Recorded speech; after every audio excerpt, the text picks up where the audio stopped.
Today, I'm going to be teaching you guys how to tame a Therizinosaurus in Ark, right?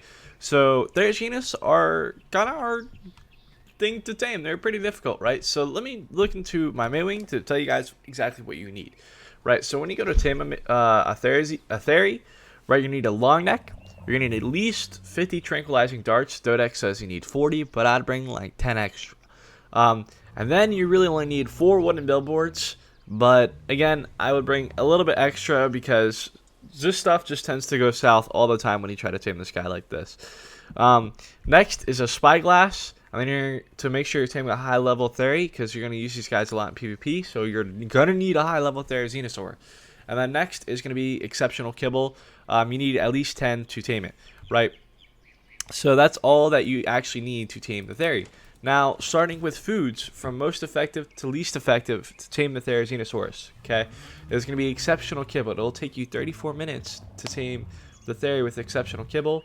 And then next is going to be meho berries, which will take you 2.5 hours. So you're probably going to want to do this one with exceptional kibble. This is one that I'd recommend that you get exceptional kibble instead of using meho berries for. The reason why is because if you are using meho berries, you're also going to need 700 narcotics to actually tame this guy because his torpor is one of the fastest things to drain in the game. It's ridiculous. He wakes up in 15 minutes, and you need to keep him sedated, for 2.5 hours. So that means you have to check in on him every like 5 to 10 minutes, pumping like hundreds of narcotics into him to keep him sedated. So that's definitely not good. So, and if you are using exceptional kibble, you're gonna need 100 narcotics to tame this guy because you still don't have enough. He still will wake up if you don't have enough 100 narcotics. So they're not an easy tame, and they're not easy tame to actually knock out either. So let's go get into this. So the very first thing you need to do is set up a little billboard trap like I have here. Okay, I'll set one back up like up top here just to make it kind of easier. So what you're going to do is you're going to build a billboard, and then you're going to come to the sides and build it just like, not dead even, but like just a little bit out so that way he can get into it, right? And you're going to build 3 of them. And that way when he comes behind, you just come right behind him, and he's going to attack this billboard. He's going to attack the big, so you're going to run through, and then you're going to run, and he's going to start attacking the billboard. Once he starts attacking the billboard, you run behind and just put it right there and trap him. Okay, so let me show you this in action.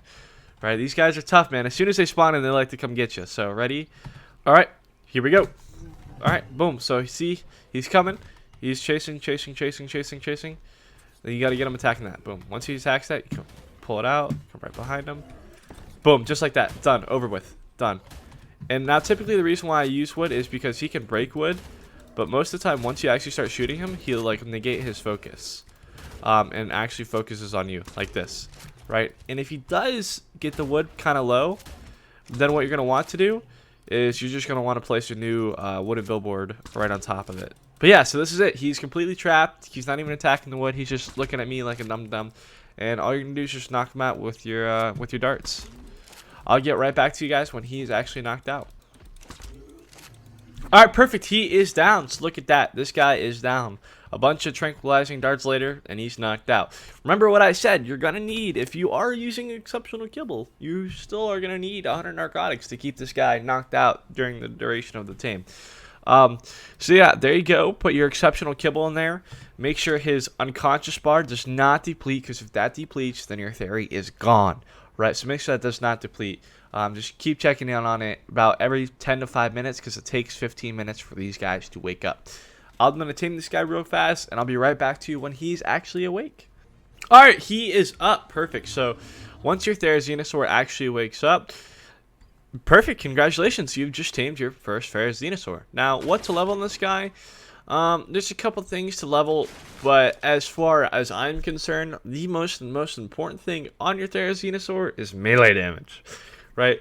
Obviously, probably pump a little bit of health, pump a little bit of weight, enough for you to grab a little bit of a kit. But I would go, 90% of my points, maybe a little bit of stand, but 90% of my points would probably go into melee damage.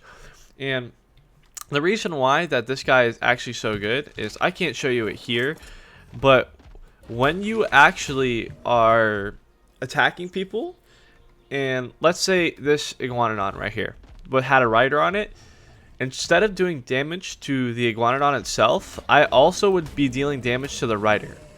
So it hits it hits the people who are on the back of Tame, so it hits them directly, and so it absolutely wrecks people. These guys are actually one of the best PvP dinosaurs in the entire game.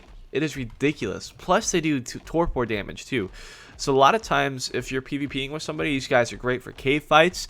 They're great for open field. I mean, they're just great for wrecking a bunch of stuff, right?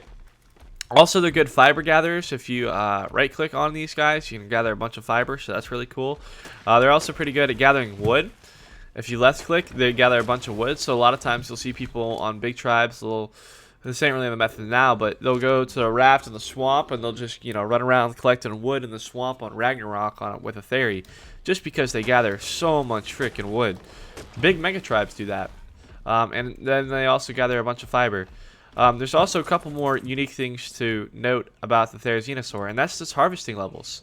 Okay, so you can choose to do additional delicate harvesting or additional power harvesting. Power harvesting is going to be like your wood. Your delicate harvesting is going to be like your fiber. And every level that you get, you're able to pump more stuff into him, right? For example, I just put 5 levels into my Therizinosaur, so now I get 5 more harvesting levels. So you can go boom, boom, boom, all additional power or all additional delicate. But that's pretty much it for Therizinosaur. Congratulations on taming your first Therizinosaur. You're going to absolutely love this guy to wreck people's bases with, or just to farm. But that is it. I hope you guys enjoyed the video. If you guys did, please leave a like and subscribe. If not, may God bless you all. Peace.